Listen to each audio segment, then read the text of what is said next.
ವೇದಿಕೆಯಲ್ಲಿ ಮಾತನಾಡುವ ಪ್ರತಿಯೊಬ್ಬ ವ್ಯಕ್ತಿಯ ಧ್ವನಿ ಸಾವಿರಾರು ಜನರಿಗೆ ಕೇಳಿಸಬಹುದು. ಆದರೆ ಜನರ ಹೃದಯವನ್ನು ತಲುಪುವುದು ಕೇವಲ ಪದಗಳಿಂದ ಅಲ್ಲ, ನಿಮ್ಮ ಆತ್ಮವಿಶ್ವಾಸ, ವ್ಯಕ್ತಿತ್ವ ಮತ್ತು ಪ್ರಾಮಾಣಿಕತೆಯಿಂದ. ನಮಸ್ಕಾರ ಪ್ರಿಯ ವಿದ್ಯಾರ್ಥಿಗಳೇ ಹಾಗೂ ನಾಗರಿಕರೇ. ಇಂದು ನಾವು ಕಲಿಯಲು ಹೊರಟಿರುವ ವಿಷಯ ಆ್ಯಂಕರಿಂಗ್. ಆ್ಯಂಕರಿಂಗ್ ಅಂದರೆ ಕೇವಲ ವಿದ್ಯಾರ್ಥಿಗಳಿಗೆ ಸಂಬಂಧಿಸಿದ್ದು ಅಲ್ಲ. ಇದು ನಿಮ್ಮ ಜೀವನದಲ್ಲಿ ಆತ್ಮವಿಶ್ವಾಸವನ್ನು ಬೆಳೆಸುವ, ನಾಯಕತ್ವದ ಗುಣವನ್ನು ರೂಪಿಸುವ ಮತ್ತು ಜನರ ಮುಂದೆ ನಿಮ್ಮ ವ್ಯಕ್ತಿತ್ವವನ್ನು ಹೊಳೆಯುವಂತೆ ಮಾಡುವ ಒಂದು ಅದ್ಭುತ ಕೌಶಲ್ಯ. ನೀವು ಶಿಕ್ಷಕರಾಗಿರಬಹುದು, ವಕೀಲರಾಗಿರಬಹುದು, ವೈದ್ಯರಾಗಿರಬಹುದು, ಪೊಲೀಸ್ ಅಧಿಕಾರಿಯೂ ಆಗಿರಬಹುದು, ಅಥವಾ ದೊಡ್ಡ ಉದ್ಯಮಿಯಾಗಿರಬಹುದು, ಅಥವಾ ಸರ್ಕಾರಿ ಅಧಿಕಾರಿಯಾಗಿರಬಹುದು. ಯಾವ ಕ್ಷೇತ್ರದಲ್ಲಿ ಇದ್ದರೂ ಒಂದು ಕೌಶಲ್ಯ ನಿಮ್ಮನ್ನು ಎಲ್ಲರಿಗಿಂತ ವಿಭಿನ್ನವಾಗಿಸುತ್ತದೆ. ಅದೆಂದರೆ ಪರಿಣಾಮಕಾರಿ ಸಂವಹನ, ಅಂದರೆ ಎಫೆಕ್ಟಿವ್ ಕಮ್ಯುನಿಕೇಷನ್. ಅದರ ಅತ್ಯಂತ ಸುಂದರವಾದ ರೂಪವೇ ಆ್ಯಂಕರಿಂಗ್. ಬಹಳಷ್ಟು ಜನ ವಿದ್ಯಾರ್ಥಿಗಳು ಆ್ಯಂಕರಿಂಗ್ ಎಂದರೆ ಮೈಕ್ ಹಿಡಿದು ಕಾರ್ಯಕ್ರಮ ನಡೆಸುವುದು ಅಂತ ಅಂದುಕೊಂಡಿದ್ದಾರೆ. ಆದರೆ ಅದು ಆ್ಯಂಕರಿಂಗ್ನ ಒಂದು ಸಣ್ಣ ಭಾಗ ಮಾತ್ರ. ಆ್ಯಂಕರಿಂಗ್ ಎಂದರೆ ಕಾರ್ಯಕ್ರಮವನ್ನು ನಡೆಸುವುದು ಮಾತ್ರವಲ್ಲ, ಕಾರ್ಯಕ್ರಮಕ್ಕೆ ಜೀವವನ್ನು ತುಂಬುವುದು. ಆ್ಯಂಕರಿಂಗ್ ಎಂದರೆ ಜನರನ್ನು ಒಂದು ಭಾವನೆಯಿಂದ ಮತ್ತೊಂದು ಭಾವನೆಗೆ ಕೊಂಡೊಯ್ಯುವ ಒಂದು ಕಲೆ. ಆ್ಯಂಕರಿಂಗ್ ಎಂದರೆ ವೇದಿಕೆ ಮತ್ತು ಪ್ರೇಕ್ಷಕರ ನಡುವೆ ವಿಶ್ವಾಸದ ಸೇತುವೆಯನ್ನು ನಿರ್ಮಿಸುವುದು. ಒಬ್ಬ ಆ್ಯಂಕರ್ ಮಾತನಾಡುವಾಗ ಜನರು ಕೇವಲ ಕೇಳಬಾರದು, ಅವರು ಅನುಭವಿಸಬೇಕು. ನಿಮ್ಮ ಮಾತುಗಳಿಂದ ಪ್ರೇಕ್ಷಕರು ನಗಬೇಕು, ಯೋಚಿಸಬೇಕು, ಪ್ರೇರೇಪಿತರಾಗಬೇಕು. ಯಾಕೆ ಪ್ರತಿಯೊಬ್ಬ ವ್ಯಕ್ತಿ ಅಥವಾ ಪ್ರತಿಯೊಬ್ಬ ಅಧಿಕಾರಿಯು ಆ್ಯಂಕರಿಂಗನ್ನು ಕಲಿಬೇಕು ಅಂತ ಈಗ ನೋಡೋಣ.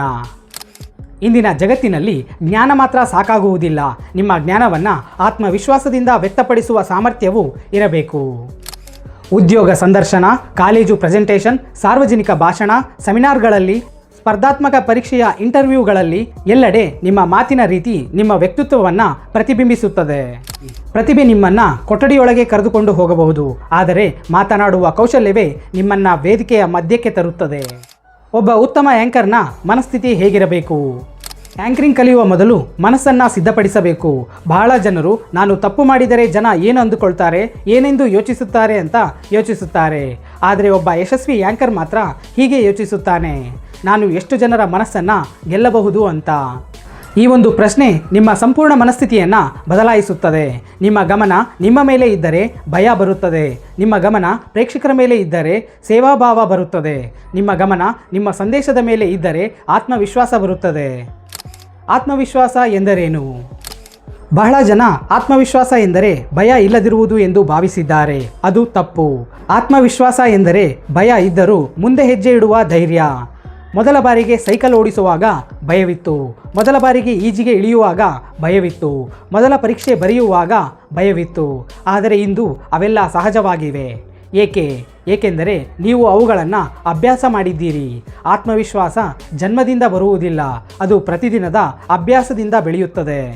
ವೇದಿಕೆಯ ಭಯ, ಸ್ಟೇಜ್ ಫಿಯರ್ ಯಾಕೆ ಬರುತ್ತೆ? ವೇದಿಕೆಯ ಭಯದ ಪ್ರಮುಖ ಕಾರಣಗಳು ಇವಾಗಿವೆ. ಜನರು ನನ್ನನ್ನು ಟೀಕಿಸುತ್ತಾರೆಯೇ? ನಾನು ಬರೆದುಕೊಂಡದ್ದನ್ನು ಮರೆತರೆ ಹೇಗೆ? ನಾನು ತಪ್ಪಾಗಿ ಮಾತನಾಡಿದರೆ ಹೇಗೆ? ಎಲ್ಲರೂ ನನ್ನನ್ನು ನೋಡುತ್ತಿದ್ದಾರೆ, ನಾನು ನೋಡಲು ಚೆನ್ನಾಗಿಲ್ಲ, ನನ್ನ ಧ್ವನಿ ಕರ್ಕಶವಾಗಿದೆ. ಈ ಎಲ್ಲ ತಪ್ಪು ಯೋಚನೆಗಳ ಮೂಲ ಒಂದೇ, ನಾನು ನನ್ನ ಮೇಲೆ ಹೆಚ್ಚು ಗಮನ ಕೊಡ್ತಾ ಇದ್ದೇನೆ ಅಂತ ಅರ್ಥ. ಆದರೆ ನೀವು ಒಬ್ಬ ನಿಜವಾದ ಆ್ಯಂಕರ್ ಆಗಲು ಹೀಗೆ ಯೋಚಿಸಬೇಕು, ನನ್ನ ಮಾತಿನಿಂದ ಕನಿಷ್ಠ ಒಬ್ಬ ವ್ಯಕ್ತಿಗೆ ಉಪಯೋಗವಾಗಬೇಕು. ನಾನು ಹೇಗೆ ಇರಲಿ, ನನ್ನ ಸಂದೇಶವನ್ನು ಜನರಿಗೆ ಮುಟ್ಟಿಸಿಯೇ ತೀರುತ್ತೇನೆ. ನನ್ನ ಭಾವನೆಗಳು ಪ್ರೇಕ್ಷಕರ ಮನಸ್ಸನ್ನು ಮುಟ್ಟುವಂತಿರಬೇಕು. ನನಗೆ ಗೊತ್ತಿರುವ ವಿಷಯವನ್ನು ಭಯವಿಲ್ಲದೆ ನಾನು ಹೇಳುತ್ತೇನೆ. ಈ ಮನೋಭಾವ ಬಂದಾಗ ಭಯ ತಂತಾನೇ ಕಡಿಮೆಯಾಗುತ್ತದೆ. ವೇದಿಕೆಯ ಭಯವನ್ನು ಗೆಲ್ಲಲು 7 ವಿಧಾನಗಳು. ಮೊದಲನೇದು, ಸಂಪೂರ್ಣ ಸಿದ್ಧತೆ. ಯಾವುದೇ ಕಾರ್ಯಕ್ರಮಕ್ಕೆ ಸಿದ್ಧತೆ ಇಲ್ಲದೆ ಹೋಗಬೇಡಿ. ನಿಮ್ಮ ಆರಂಭದ ಮಾತು, ಮಧ್ಯದ ಭಾಗ ಮತ್ತು ಸಮಾರೋಪವೇ ಕನಿಷ್ಠ 10 ಬಾರಿಯಾದರೂ ಅಭ್ಯಾಸ ಮಾಡಿ. ಎರಡನೆಯದು, ಕನ್ನಡಿಯ ಮುಂದೆ ಅಭ್ಯಾಸ ಮಾಡಿ. ಪ್ರತಿದಿನ 10 ನಿಮಿಷ ಕನ್ನಡಿ ಮುಂದೆ ಮಾತಾಡಿ. ನಿಮ್ಮ ನಗು, ಮುಖಭಾವ, ಕೈಚಲನೆ ಮತ್ತು ಕಣ್ಣಿನ ಸಂಪರ್ಕವನ್ನು ಗಮನಿಸಿ. ಮೂರನೆಯದು, ಮೊಬೈಲ್ ಕ್ಯಾಮ್ರಾ ಬಳಸಿ. ನಿಮ್ಮ ಭಾಷಣವನ್ನು ವಿಡಿಯೋ ಮಾಡಿ ನಂತರ ನೋಡಿ. ನಿಮ್ಮ ದೊಡ್ಡ ಗುರು ನಿಮ್ಮ ಸ್ವಂತ ವಿಡಿಯೋನೇ. ನಾಲ್ಕನೆಯದು, ಚಿಕ್ಕ ಗುಂಪಿನಿಂದ ಆರಂಭಿಸಿ. ಮೊದಲು ನಿಮ್ಮ ಸ್ನೇಹಿತರ ಗುಂಪಿನ ಮುಂದೆ ಮಾತನಾಡಿ, ನಂತರ ತರಗತಿಯಲ್ಲಿ ಮಾತನಾಡಿ, ನಂತರ ಶಾಲೆಯ ವೇದಿಕೆಯಲ್ಲಿ ಮಾತನಾಡಿ, ಕ್ರಮೇಣ ದೊಡ್ಡ ವೇದಿಕೆಯಲ್ಲಿ ಮಾತನಾಡಿ. ಐದನೆಯದು, ಉಸಿರಾಟದ ನಿಯಂತ್ರಣ. ವೇದಿಕೆಗೆ ಹೋಗುವ ಮೊದಲು ಆಳವಾದ ಉಸಿರನ್ನು ತೆಗೆದುಕೊಳ್ಳಿ, ನಿಧಾನವಾಗಿ ಬಿಡಿ. 3 ಬಾರಿ ಹೀಗೆ ಮಾಡಿದರೆ ದೇಹ ಸಮತೋಲನಕ್ಕೆ ಬರುತ್ತದೆ, ಮನಸ್ಸು ಶಾಂತಿಯಾಗುತ್ತದೆ. ಆರನೆಯದು, ನಿಮ್ಮ ಮೊದಲ ವಾಕ್ಯ ಕಂಠಪಾಠ ಮಾಡಿ. ಬಹಳ ಜನರಿಗೆ ಮೊದಲು 30 ಸೆಕೆಂಡಲ್ಲೇ ಹೆಚ್ಚು ಭಯ ಇರುತ್ತದೆ. ಮೊದಲ ಸಾಲುಗಳನ್ನು ಸ್ಪಷ್ಟವಾಗಿ ಹೇಳಿದ ನಂತರ ಆತ್ಮವಿಶ್ವಾಸ ಸ್ವತಃ ಹೆಚ್ಚಾಗುತ್ತದೆ. ಇನ್ನು 7ನೆಯದು, ಪರಿಪೂರ್ಣತೆಯನ್ನು ಹುಡುಕಬೇಡಿ. ಯಾರೂ ಪರಿಪೂರ್ಣರಲ್ಲ. ಸಣ್ಣ ತಪ್ಪುಗಳನ್ನು ಪ್ರೇಕ್ಷಕರು ಬಹಳ ಬಾರಿ ಗಮನಿಸುವುದೇ ಇಲ್ಲ. ನೀವು ಮಾತ್ರ ಅವುಗಳನ್ನು ದೊಡ್ಡದಾಗಿ ಯೋಚಿಸುತ್ತೀರಿ. ಯಶಸ್ವಿ ಆ್ಯಂಕರ್ಗಳ ಒಂದು ರಹಸ್ಯ: ಅವರು ಎಂದಿಗೂ ತಮ್ಮನ್ನು ಇತರರೊಂದಿಗೆ ಹೋಲಿಸಿಕೊಳ್ಳುವುದಿಲ್ಲ. ಅವರು ನಿನ್ನೆಯ ತಮ್ಮೊಂದಿಗೆ ಇಂದಿನ ತಮ್ಮನ್ನು ಹೋಲಿಸುತ್ತಾರೆ. ಪ್ರತಿದಿನ 1% ಉತ್ತಮವಾಗಲು ಪ್ರಯತ್ನಿಸುತ್ತಾರೆ. ಅದೇ ಅವರನ್ನು ಅತ್ಯುತ್ತಮರನ್ನಾಗಿ ಮಾಡುತ್ತದೆ. ಈ ಚಿಕ್ಕ ಚಿಕ್ಕ ಅಭ್ಯಾಸಗಳೇ ನಿಧಾನವಾಗಿ ನಿಮ್ಮ ವೇದಿಕೆ ಭಯವನ್ನು ಕಡಿಮೆ ಮಾಡುತ್ತದೆ. ಈ ಒಂದು ಉದಾಹರಣೆ ಕೇಳಿ. ಇಬ್ಬರು ವಿದ್ಯಾರ್ಥಿಗಳು ಒಂದೇ ವಿಷಯದ ಬಗ್ಗೆ ಮಾತನಾಡುತ್ತಿದ್ದಾರೆ. ಇಬ್ಬರಿಗೂ ಒಂದೇ ಮಟ್ಟದ ಜ್ಞಾನವಿದೆ. ಆದರೆ ಒಬ್ಬನ ಮಾತು ಕೇಳಿದಾಗ ಜನರು 5 ನಿಮಿಷದಲ್ಲಿ ಆಸಕ್ತಿಯನ್ನು ಕಳೆದುಕೊಳ್ಳುತ್ತಾರೆ. ಮತ್ತೊಬ್ಬ ಮಾತನಾಡಿದಾಗ ಎಲ್ಲರೂ ಮೌನವಾಗಿ ಕೇಳುತ್ತಾರೆ. ಯಾಕೆ? ವಿಷಯ ಬೇರೆ ಇರಲಿಲ್ಲ, ಪ್ರಸ್ತುತಪಡಿಸುವ ವಿಧಾನ ಬೇರೆ ಇತ್ತು. ಒಬ್ಬ ಯಶಸ್ವಿ ಆ್ಯಂಕರ್ನ ನಿಜವಾದ ಶಕ್ತಿ ಅವನ ಧ್ವನಿಯಲ್ಲಿ, ಬಾಡಿ ಲ್ಯಾಂಗ್ವೇಜ್ನಲ್ಲಿ ಮತ್ತು ಪ್ರೇಕ್ಷಕರ ಗಮನವನ್ನು ಸಾಧಿಸುವ ಸಾಮರ್ಥ್ಯದಲ್ಲಿ ಅಡಗಿದೆ. ಒಬ್ಬ ಆ್ಯಂಕರ್ನ ಮೊದಲ ಪರಿಚಯ ಅವನ ಮುಖವಲ್ಲ, ಅವನ ಧ್ವನಿ. ಜನರು ನಿಮ್ಮನ್ನು ನೋಡುವ ಮೊದಲು ನಿಮ್ಮ ಧ್ವನಿಯನ್ನು ಕೇಳುತ್ತಾರೆ. ಆದ್ದರಿಂದ ನಿಮ್ಮ ಧ್ವನಿಯೇ ನಿಮ್ಮ ವ್ಯಕ್ತಿತ್ವದ ಕನ್ನಡಿಯಾಗಬೇಕು. ಆ್ಯಂಕರ್ಗಳಿಗೆ ಇರಬೇಕಾದ ಗುಣಲಕ್ಷಣಗಳು. ಒಬ್ಬ ಆ್ಯಂಕರ್ನ ಪ್ರಮುಖ ಲಕ್ಷಣಗಳು ತಿಳಿಯುವ ಮೊದಲು ನನ್ನದೊಂದು ರಿಕ್ವೆಸ್ಟ್: ನೀವು ನಮ್ಮ ಚಾನಲ್ಗೆ ಹೊಸದಾಗಿ ಭೇಟಿ ನೀಡಿದ್ದರೆ ದಯವಿಟ್ಟು ಕೆಳಗೆ ಕಾಣ್ತಿರುವ ಸಬ್ಸ್ಕ್ರೈಬ್ ಬಟನ್ ಮೇಲೆ ಕ್ಲಿಕ್ ಮಾಡಿ, ಪಕ್ಕದಲ್ಲಿ ಬರುವ ಬೆಲ್ ಐಕನ್ ಮೇಲೆ ಕ್ಲಿಕ್ ಮಾಡಿ ಆಲ್ ಅಂತ ಸೇವ್ ಮಾಡಿ. ಇದರಿಂದ ನಾವು ಮಾಡುವ ಯಾವುದೇ ವಿಡಿಯೋ ಮೊದಲ ನೋಟಿಫಿಕೇಶನ್ ನಿಮಗೆ ಬರುತ್ತೆ. ಈ ವಿಡಿಯೋ ಇಷ್ಟ ಆದರೆ ತಪ್ಪದೇ ಒಂದು ಲೈಕ್ ಮಾಡಿ. ಧ್ವನಿ: ನೀವು ಹೇಳುವ ಪದಗಳಿಗಿಂತ ನೀವು ಹೇಳುವ ರೀತಿಯೇ ಹೆಚ್ಚು ಪ್ರಭಾವ ಬೀರುತ್ತದೆ. ನೀವು ಒಂದೇ ಸ್ವರದಲ್ಲಿ ಮಾತನಾಡಿದರೆ ಅತ್ಯುತ್ತಮ ವಿಷಯವು ಬೇಸರವನ್ನು ತರಿಸುತ್ತದೆ. ಆದರೆ ಭಾವನೆಗಳಿಗೆ ತಕ್ಕಂತೆ ಧ್ವನಿ ಬದಲಾಯಿಸಿದರೆ ಸಾಮಾನ್ಯ ಮಾತು ಕೂಡ ಜನರ ಮನಸ್ಸಿನಲ್ಲಿ ಉಳಿಯುತ್ತದೆ. ಧ್ವನಿಯಲ್ಲಿ 4 ಅಂಶಗಳನ್ನು ನೆನಪಿಡಲೇಬೇಕು. ನೀವು ಆ್ಯಂಕರ್ ಆಗುವ ಕನಸನ್ನು ಕಟ್ಟಿದರೆ ಈ 4 ಅಂಶಗಳನ್ನು ನೆನಪಿಡಿ. ಮೊದಲೇದು ವ್ಯಾಲ್ಯೂಮ್, ಧ್ವನಿಯ ಪ್ರಮಾಣ. ತುಂಬ ಜೋರಾಗಿಯೂ ಬೇಡ, ತುಂಬ ನಿಧಾನವಾಗಿಯೂ ಬೇಡ. ಕೊನೆಯ ಸಾಲಿನಲ್ಲಿ ಕುಳಿತಿರುವ ವ್ಯಕ್ತಿಗಳಿಗೂ ಸ್ಪಷ್ಟವಾಗಿ ಕೇಳಿಸಬೇಕು. ಎರಡನೆಯದು ಪೇಸ್, ಮಾತಿನ ವೇಗ. ವೇಗವಾಗಿ ಮಾತನಾಡಿದರೆ ಜನರಿಗೆ ಅರ್ಥವಾಗುವುದಿಲ್ಲ. ತುಂಬ ನಿಧಾನವಾಗಿ ಮಾತನಾಡಿದರೆ ಆಸಕ್ತಿ ಕಡಿಮೆಯಾಗುತ್ತದೆ. ಮಾತಿನ ವೇಗ ನದಿ ಹರಿವಿನಂತೆ ಇರಬೇಕು, ನಿರಂತರ, ಸಹಜ ಮತ್ತು ಸ್ಪಷ್ಟ. ಮೂರನೇದು ಪಾಸ್, ವಿರಾಮ. ಅನೇಕ ಹೊಸ ಆ್ಯಂಕರ್ಗಳು ಮಾಡುವ ದೊಡ್ಡ ತಪ್ಪು ಇದೆ: ವಿರಾಮ ಕೊಡದೆ ಮಾತನಾಡುವುದು. ವಿರಾಮ ಎಂದರೆ ಮೌನವಲ್ಲ, ಅದು ನಿಮ್ಮ ಮಾತಿನ ಶಕ್ತಿ. ಪ್ರೇರಣಾದಾಯಕ ಸಾಲುಗಳು ಹೇಳಿದ ನಂತರ 2 ಕ್ಷಣ ಮೌನವಾಗಿರಿ. ಆಗ ನಿಮ್ಮ ಮಾತು ಜನರ ಮನಸ್ಸಿನಲ್ಲಿ ನೆಲೆಯೂರುತ್ತದೆ. ನಾಲ್ಕನೇದು ಎಮೋಷನ್, ಭಾವನೆ. ಸಂತಸದ ವಿಷಯವನ್ನು ಸಂತೋಷದಿಂದ ಹೇಳಿ, ದುಃಖದ ವಿಷಯವನ್ನು ಗಂಭೀರವಾಗಿ ಹೇಳಿ, ಪ್ರೇರಣೆಯ ವಿಷಯವನ್ನು ಶಕ್ತಿಯುತ ಧ್ವನಿಯಲ್ಲಿ ಹೇಳಿ.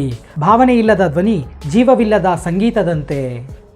ನಿಮ್ಮ ಧ್ವನಿಯನ್ನು ಸುಧಾರಿಸಲು ಪ್ರತಿದಿನ ಮಾಡಬಹುದಾದ ಅಭ್ಯಾಸಗಳು: ಪ್ರತಿದಿನ 10 ನಿಮಿಷ ಜೋರಾಗಿ ಓದಿ, ವಾರ್ತಾಪತ್ರಿಕೆಯನ್ನು ಓದಿ, ಕತೆ, ಕವನಗಳನ್ನು ಅಥವಾ ಭಾಷಣವನ್ನು ಓದಿ.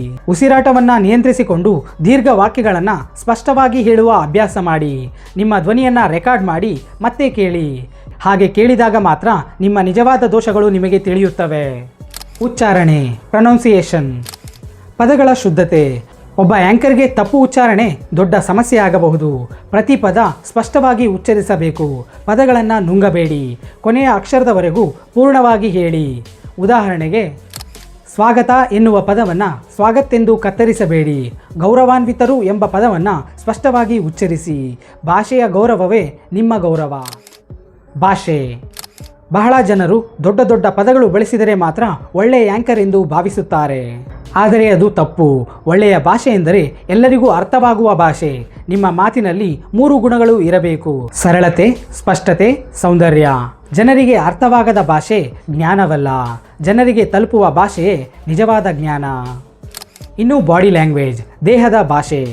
ನೀವು ಮಾತನಾಡುವ ಮೊದಲು ನಿಮ್ಮ ದೇಹ ಮಾತನಾಡುತ್ತದೆ. ನೀವು ಆತ್ಮವಿಶ್ವಾಸದಿಂದ ನಿಂತಿದ್ದರೆ ಜನರು ನಿಮ್ಮ ಮಾತನ್ನು ಕೇಳಲು ಸಿದ್ಧರಾಗುತ್ತಾರೆ. ಬಾಡಿ ಲ್ಯಾಂಗ್ವೇಜ್ನ ಕೆಲವು ಮುಖ್ಯ ನಿಯಮಗಳು: ನೇರವಾಗಿ ನಿಲ್ಲಿ, ಭುಜಗಳನ್ನು ಕುಗ್ಗಿಸಬೇಡಿ, ಮೈಕನ್ನು ಬಿಗಿಯಾಗಿ ಹಿಡಿಯಬೇಡಿ, ಅನಗತ್ಯವಾಗಿ ಅತ್ತಿತ್ತ ನಡೆಯಬೇಡಿ, ಕೈ ಚಲನೆಯನ್ನು ಸಹಜವಾಗಿ ಬಳಸಿ, ನಗುತ್ತಾ ಮಾತನಾಡಿ. ನಿಮ್ಮ ನಗು ನಿಮ್ಮ ಮೊದಲ ಪರಿಚಯ.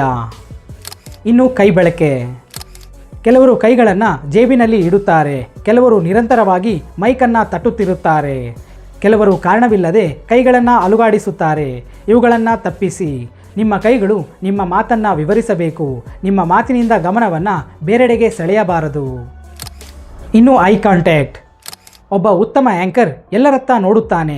ಒಬ್ಬ ಹೊಸ ಆ್ಯಂಕರ್ ನೆಲದತ್ತ ನೋಡುತ್ತಾನೆ. ಕೆಲವರು ಕೇವಲ ಮೊದಲ ಸಾಲಿನವರೆಗೆ ಜನರನ್ನು ನೋಡುತ್ತಾರೆ. ಇದು ತಪ್ಪು. ವೇದಿಕೆಯನ್ನು 3 ಭಾಗಗಳಾಗಿ ಊಹಿಸಿ. ಎಡಭಾಗ, ಬಲಭಾಗ ಮತ್ತು ಮಧ್ಯಭಾಗ. ನೀವು ಮಾತನಾಡುವಾಗ ಈ 3 ಭಾಗಗಳತ್ತ ಕ್ರಮವಾಗಿ ಕಣ್ಣಿನ ಸಂಪರ್ಕವನ್ನು ಇಡಿ. ಪ್ರತಿಯೊಬ್ಬ ಪ್ರೇಕ್ಷಕನಿಗೂ ಈ ಆ್ಯಂಕರ್ ನನ್ನ ಜೊತೆಯೇ ಮಾತನಾಡುತ್ತಿದ್ದಾರೆ ಎಂಬ ಭಾವನೆ ಬರಬೇಕು. ಅದೇ ನಿಜವಾದ ಐ ಕಾಂಟ್ಯಾಕ್ಟ್. ಇನ್ನು ಮುಖಭಾವ, ಫೇಶಿಯಲ್ ಎಕ್ಸ್ಪ್ರೆಷನ್. ನೀವು ಒಬ್ಬ ಆ್ಯಂಕರ್ ಆದರೆ ನಿಮ್ಮ ಮುಖವು ಮಾತನಾಡಬೇಕು. ನಗಬೇಕಾದಲ್ಲಿ ನಕ್ಕು ಮಾತನಾಡಿ. ಗಂಭೀರ ವಿಷಯದಲ್ಲಿ ಗಾಂಭೀರ್ಯವಾಗಿ ಮಾತನಾಡಿ. ಆಶ್ಚರ್ಯಪಡುವ ವಿಷಯದಲ್ಲಿ ಅಚ್ಚರಿಯನ್ನು ತೋರಿಸಿ. ಮುಖಭಾವವಿಲ್ಲದ ಆ್ಯಂಕರಿಂಗ್ ರುಚಿ ಇಲ್ಲದ ಊಟದಂತೆ. ಇನ್ನು ಮುಂದಿನದಾಗಿ ಸ್ಟೇಜ್ ಪ್ರೆಸೆನ್ಸ್, ವೇದಿಕೆಯಲ್ಲಿ ನಿಮ್ಮ ಪ್ರಭಾವ. ಕೆಲವರು ವೇದಿಕೆಗೆ ಬಂದ ತಕ್ಷಣ ಎಲ್ಲರ ಗಮನವನ್ನು ಸೆಳೆಯುತ್ತಾರೆ. ಏಕೆ? ಅವರು ಜೋರಾಗಿ ಮಾತನಾಡುವುದರಿಂದ ಅಲ್ಲ, ಅವರು ಆತ್ಮವಿಶ್ವಾಸದಿಂದ ವೇದಿಕೆಯಲ್ಲಿ ನಿಂತಿರುವುದರಿಂದ. ವೇದಿಕೆಗೆ ಓಡುತ್ತಾ ಹೋಗಬೇಡಿ, ನಿಧಾನವಾಗಿ ನಡೆಯಿರಿ. ಮೈಕ್ ಬಳಿ ನಿಂತ ನಂತರ 2 ನಿಮಿಷ ಪ್ರೇಕ್ಷಕರನ್ನು ಒಮ್ಮೆ ನೋಡಿ. ಪ್ರೇಕ್ಷಕರನ್ನು ನೋಡಿ ಒಂದು ಮಂದಹಾಸವನ್ನು ಮೂಡಿಸಿ. ನಂತರ ನಿಮ್ಮ ಸಾಲುಗಳನ್ನು ಪ್ರಾರಂಭಿಸಿ. ಈ 2 ನಿಮಿಷಗಳು ನಿಮ್ಮ ಸಂಪೂರ್ಣ ಭಾಷಣದ ದಿಕ್ಕನ್ನೇ ಬದಲಾಯಿಸಬಹುದು. ವಿದ್ಯಾರ್ಥಿಗಳು ಸಾಮಾನ್ಯವಾಗಿ ಮಾಡುವ ತಪ್ಪುಗಳು: ತುಂಬ ವೇಗವಾಗಿ ಮಾತನಾಡುವುದು, ಉಸಿರಾಟವನ್ನು ನಿಯಂತ್ರಿಸದೆ ಮಾತನಾಡುವುದು, ಅಂದರೆ ಹಾಗೆ, ಸೊ, ಓಕೆ ಈ ಥರದ ಪದಗಳನ್ನು ಹೆಚ್ಚಾಗಿ ಬಳಸುವುದು, ಪ್ರೇಕ್ಷಕರನ್ನು ನೋಡದೆ ಮಾತನಾಡುವುದು, ಒಂದೇ ಧ್ವನಿಯಲ್ಲಿ ಮಾತನಾಡುವುದು, ಮುಖದಲ್ಲಿ ಯಾವುದೇ ಭಾವನೆ ಇಲ್ಲದೆ ಮಾತನಾಡುವುದು. ಇವುಗಳನ್ನು ಪ್ರತಿದಿನ ಅಭ್ಯಾಸದಿಂದ ಸುಲಭವಾಗಿ ಸರಿಪಡಿಸಬಹುದು. ಪ್ರಿಯ ವಿದ್ಯಾರ್ಥಿಗಳೇ, ಜನರು ನಿಮ್ಮ ಪದಗಳನ್ನು ಕೇಳುವ ಮೊದಲು ನಿಮ್ಮ ಧ್ವನಿಯನ್ನು ಕೇಳುತ್ತಾರೆ. ಧ್ವನಿಯನ್ನು ಕೇಳುವ ಮೊದಲು ನಿಮ್ಮ ವ್ಯಕ್ತಿತ್ವವನ್ನು ನೋಡುತ್ತಾರೆ. ಆದ್ದರಿಂದ ಒಬ್ಬ ಯಶಸ್ವಿ ಆ್ಯಂಕರ್ ಪದಗಳಿಂದ ಮಾತ್ರ ಮಾತನಾಡುವುದಿಲ್ಲ. ಅವನು ತನ್ನ ಧ್ವನಿಯಿಂದ, ತನ್ನ ಕಣ್ಣುಗಳಿಂದ, ತನ್ನ ನಗುವಿನಿಂದ ಮತ್ತು ತನ್ನ ಆತ್ಮವಿಶ್ವಾಸದಿಂದ ಮಾತನಾಡುತ್ತಾನೆ. ನೆನಪಿಡಿ, ನಿಮ್ಮ ಧ್ವನಿ ಕೇವಲ ಶಬ್ದವಾಗಿರಬಾರದು, ಅದು ಪ್ರೇರಣೆಯಾಗಬೇಕು. ನಿಮ್ಮ ಕಣ್ಣುಗಳು ಕೇವಲ ನೋಡಬಾರದು, ಅವು ಪ್ರೇಕ್ಷಕರೊಂದಿಗೆ ಸಂಬಂಧವನ್ನು ಕಟ್ಟಬೇಕು. ನಿಮ್ಮ ದೇಹ ಕೇವಲ ನಿಲ್ಲಬಾರದು, ಅದು ಆತ್ಮವಿಶ್ವಾಸವನ್ನು ಪ್ರತಿಬಿಂಬಿಸಬೇಕು. ಒಬ್ಬ ಮಹಾನ್ ಆ್ಯಂಕರ್ ಮೈಕಿನಿಂದ ದೊಡ್ಡವನಾಗುವುದಿಲ್ಲ, ಅವನು ತನ್ನ ವ್ಯಕ್ತಿತ್ವದಿಂದ ದೊಡ್ಡವನಾಗುತ್ತಾನೆ. ಇಂದಿನಿಂದ ನೀವು ಮಾಡುವ ಪ್ರತಿಯೊಂದು ಪದಕ್ಕೂ ಜೀವ ತುಂಬಿ, ಪ್ರತಿ ನಗುವಿಗೂ ಅರ್ಥ ಕೊಡಿ, ಪ್ರತಿ ಕಣ್ಣಿನ ಸಂಪರ್ಕಕ್ಕೂ ವಿಶ್ವಾಸ ಕೊಡಿ. ಇಂದು ನೀವು ಒಬ್ಬ ಸಾಮಾನ್ಯ ವಿದ್ಯಾರ್ಥಿಯಾಗಿರಬಹುದು, ಆದರೆ ನಿರಂತರ ಅಭ್ಯಾಸ ಮಾಡಿದರೆ ನಾಳೆ ಸಾವಿರಾರು ಜನರ ಮುಂದೆ ಮಾತನಾಡುವ ಪ್ರಭಾವಶಾಲಿ ಆ್ಯಂಕರ್ ಆಗಬಹುದು. ನನ್ನ ಕೊನೆಯ ಮಾತುಗಳು: ವೇದಿಕೆಯ ಮೇಲೆ ಹುಟ್ಟಿದವರು ಯಾರೂ ಇಲ್ಲ. ವೇದಿಕೆಯ ಮೇಲೆ ನಿರಂತರವಾಗಿ ಅಭ್ಯಾಸ ಮಾಡುವವರೇ ಯಶಸ್ವಿ ಆ್ಯಂಕರ್ಗಳಾಗುತ್ತಾರೆ. ನಿಮ್ಮ ಧ್ವನಿಯ ಶಕ್ತಿ ನಿಮ್ಮ ಆತ್ಮವಿಶ್ವಾಸದಿಂದ ಆರಂಭವಾಗುತ್ತದೆ. ಯಶಸ್ಸಿನ ಅಂತ್ಯವಲ್ಲ, ಅದು ನಿಮ್ಮ ಯಶಸ್ಸಿನ ಮೊದಲ ಪರೀಕ್ಷೆ. ಆದ್ದರಿಂದ ಇಂದೇ ನಿರ್ಧಾರ ಮಾಡಿ, ಮೈಕ್ ಹಿಡಿಯುವ ಮೊದಲು ನಿಮ್ಮ ಭಯವನ್ನು ಬಿಡಿ. ಜನರ ಮೆಚ್ಚುಗೆಗಾಗಿ ಅಲ್ಲ, ಜನರಿಗೆ ಮೌಲ್ಯ ನೀಡಲು ಮಾತನಾಡಿ. ಆಗ ನಿಮ್ಮ ಮಾತು ಕೇವಲ ಕೇಳಿಸುವುದಿಲ್ಲ, ಅದು ಜನರ ಮನಸ್ಸಿನಲ್ಲಿ ಶಾಶ್ವತವಾಗಿ ಉಳಿಯುತ್ತದೆ. ನೋಡಿದ್ರಲ್ಲ ಫ್ರೆಂಡ್ಸ್, ಇದಿಷ್ಟು ಒಬ್ಬ ಉತ್ತಮ ಆ್ಯಂಕರ್ ಆಗಲು ಇರಬೇಕಾದ ಕ್ವಾಲಿಟೀಸ್ಗಳ ಬಗ್ಗೆ ಈ ವಿಡಿಯೋದಲ್ಲಿ ನೋಡಿದ್ವಿ. ಇವಿಷ್ಟೇ ಅಲ್ಲ, ಒಬ್ಬ ಆ್ಯಂಕರ್ಗೆ ಇರಬೇಕಾದ ಇನ್ನೂ ಪ್ರಮುಖ ಲಕ್ಷಣಗಳ ಬಗ್ಗೆ ತುಂಬ ಕಂಟೆಂಟ್ ಇದೆ. ಅವೆಲ್ಲವೂ ನಿಮಗೆ ಬೇಕಾದಲ್ಲಿ ಪಾರ್ಟ್ 2 ಅಂತ ಕಮೆಂಟ್ ಮಾಡಿ. ನಾನು ಎಲ್ಲ ವಿಷಯವನ್ನು ಕೇವಲ ಒಂದೇ ವಿಡಿಯೋದಲ್ಲಿ ಹೇಳಲು ಸಾಧ್ಯವಿಲ್ಲ. ಆದ್ದರಿಂದ ತಾವೆಲ್ಲರೂ ಪಾರ್ಟ್ 2ಗಾಗಿ ವೆಯ್ಟ್ ಮಾಡಿ ಅಂತ ಹೇಳ್ತಾ, ಈ ಒಂದು ವಿಡಿಯೋ ನಿಮಗೆ ಇಷ್ಟವಾದಲ್ಲಿ ತಪ್ಪದೇ ಒಂದು ಲೈಕ್ ಮಾಡಿ. ಆ್ಯಂಕರಿಂಗ್ ಪ್ರಿಪ್ರೇಷನ್ ನಡೆಸಿರುವಂತಹ ವಿದ್ಯಾರ್ಥಿಗಳಿಗೆ ಈ ಒಂದು ವಿಡಿಯೋನ ಶೇರ್ ಮಾಡಿ. ನಾವು ಮಾಡುವ ಕಂಟೆಂಟ್ ಕೇವಲ ವಿದ್ಯಾರ್ಥಿಗಳು ಹಾಗೂ ಶಿಕ್ಷಕರಿಗೆ ಸಂಬಂಧಪಟ್ಟ ವಿಷಯಗಳಾಗಿವೆ. ಈ ಒಂದು ವಿಡಿಯೋನ ಆದಷ್ಟು ಶಿಕ್ಷಕರಿಗೆ ಹಾಗೂ ವಿದ್ಯಾರ್ಥಿಗಳಿಗೆ ಶೇರ್ ಮಾಡಿ. ನಿಮಗೆ ಇದೇ ರೀತಿಯ ಕಂಟೆಂಟ್ ಬೇಕಾಗಿದ್ದಲ್ಲಿ ಕೆಳಗೆ ಕಾಣ್ತಿರುವ ಸಬ್ಸ್ಕ್ರೈಬ್ ಬಟನ್ ಮೇಲೆ ಕ್ಲಿಕ್ ಮಾಡಿ, ಪಕ್ಕದಲ್ಲಿ ಬರುವ ಬೆಲ್ ಐಕಾನ್ ಮೇಲೆ ಕ್ಲಿಕ್ ಮಾಡಿ, ಆಲ್ ಅಂತ ಸೇವ್ ಮಾಡಿ. ಇದರಿಂದ ನಾವು ಯಾವುದೇ ವಿಡಿಯೋ ಮಾಡಿದರೂ ಮೊದಲ ನೋಟಿಫಿಕೇಶನ್ ನಿಮಗೆ ಬರುತ್ತೆ. ಮುಂದಿನ ವಿಡಿಯೋದೊಂದಿಗೆ ಮತ್ತೆ ಸಿಗೋಣ. ಅಂಟಿಲ್ ದೆನ್, ಬಾಯ್ ಬಾಯ್.